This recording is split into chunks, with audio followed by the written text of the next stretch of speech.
मैं अयोध्या नगरी सूर्यकुंड प्रांगण में आपका स्वागत करती हूँ। आप सब उपस्थित लोगों को मैं सूर्यकुंड की महिमा सुनाती हूँ।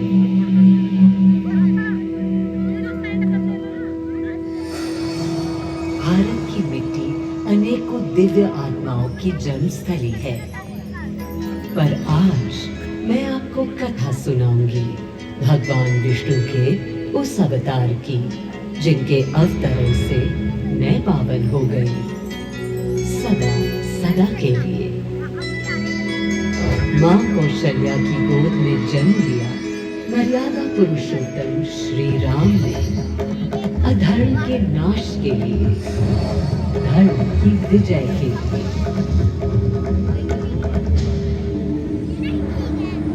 किंतु उन्हें अयोध्या त्याग 14 वर्ष के वनवास पर जाना पड़ा। पुनः वो घड़ी आई जब सीता माता के साथ उनका पुनः आगमन अयोध्या में हुआ। हर्ष था चहुओर और उल्लास था हर दिशा में। वो घड़ी बस आने को थी जिसकी प्रतीक्षा में मैं विद्वत थी, जाने कब से।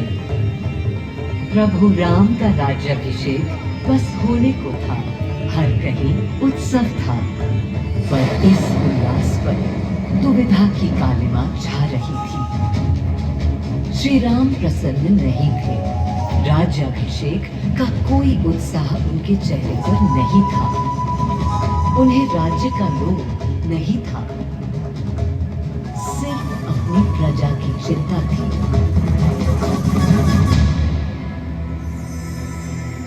सबके मन में एक ही प्रश्न था, कौन हल कर सकेगा श्री राम की इस दुविधा को, मिटा सकेगा इस अंधकार को, किसके तेज से छट जाएगी ये क्रांति? अरे वही जिसके वंशज है श्री राम, जो स्वयं सशरीर धरती पर पधारेंगे श्री राम को राम राज्य समझाने।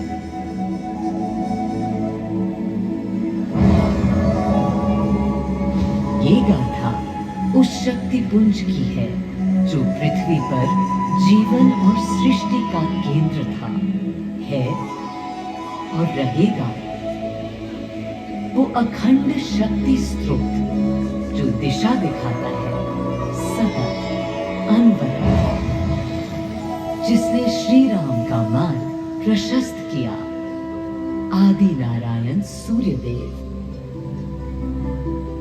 अयोध्या वासियों को भी प्रभु श्री राम की इस दुविधा का आभास होने लगा था। देखा क्या? तुमने देखा क्या? कितने सकुचाई से श्री रघुवीर थे। पद की प्रसन्नता या दर्प निरप होने का ललक या उमंग कोई कुछ भी तो दिखी नहीं। मुकुट सामने रख कितने अधीर थे। वे तो थे अधीर नहीं, हाँ थोड़े गंभीर थे। सौम्य मुखमंडल पर निर्बलों की पीड़ा थी, दीनहीन असहाय वंचितों का दर्द था। उनके लिए मुकुट अथवा राज सिंहासन वैभव का लोभ नहीं। अब कैसे सुखी दिखे जब तक सुखी सारे लोग नहीं। तब दिशा निर्देशन के लिए श्री राम ने स्वयं सूर्यदेव का स्मरण किया। श्री राम सूर्यदेव का आह्वान करने लगे। क्लांत मन से उन्होंने अपने पितामह को याद किया। मन असमंजस में था उनका।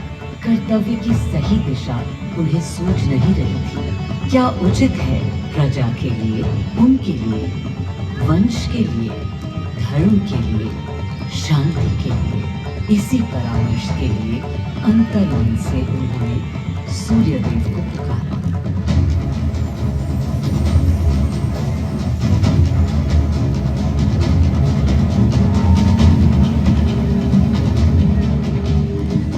मैं अयोध्या पवित्र से पवित्रतम हो गई हूँ।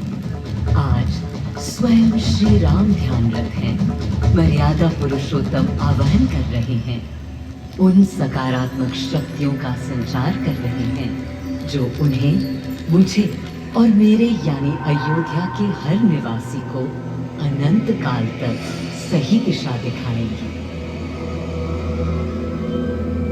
संभव है स्वयं सूर्यदेव सशरीर पधारे अयोध्या की धरा पर।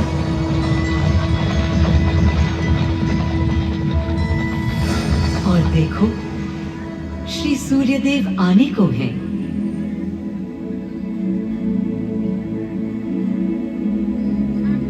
उनकी पहली किरण के स्पर्श से कलियां एक एक कर खिलने लगी।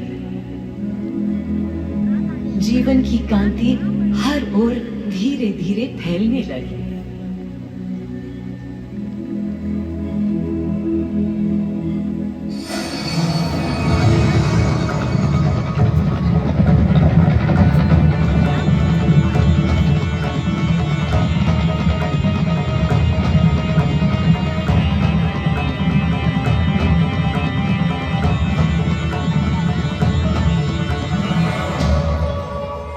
कितना अनोखा दिन है। स्वयं सशरीर अपने अलौकिक स्वरूप में पधारे हैं श्री सूर्यदेव नारायण और उनके अधीर मन के संशय मिटाने को। अधीर हैं या गंभीर, मैं जानता हूं क्या उनकी पीड़।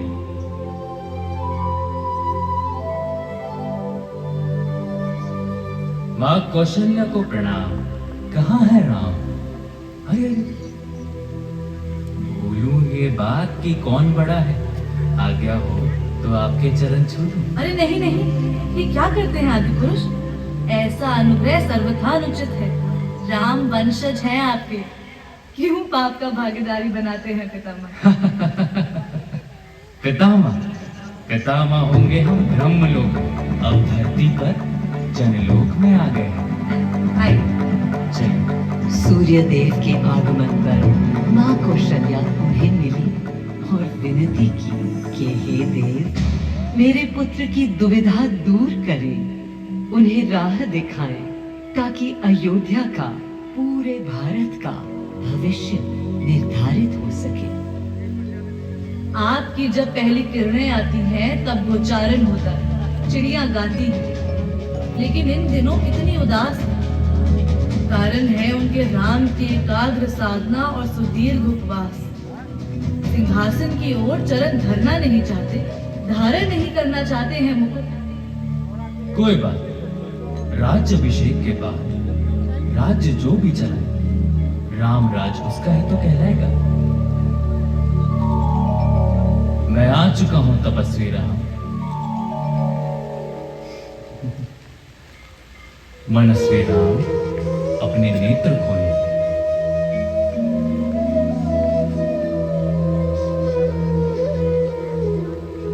प्रणाम पितामह, प्रणाम। प्रणाम मेरे राम, प्रणाम। पितामह, राम राज्य क्या है? राम स्वयं पूछ रहे हैं कि राम राज्य क्या है। पुनर्ता नया प्रश्न है। अभी तो आप कह रहे थे जो भी मैं चलाएगा। कह रहा था कि राम राज में राम के लिए भी विधान होंगे। आदिदेव, कुछ अनुमान तो मुझे है, लेकिन अब आप बताइए क्या विधान है।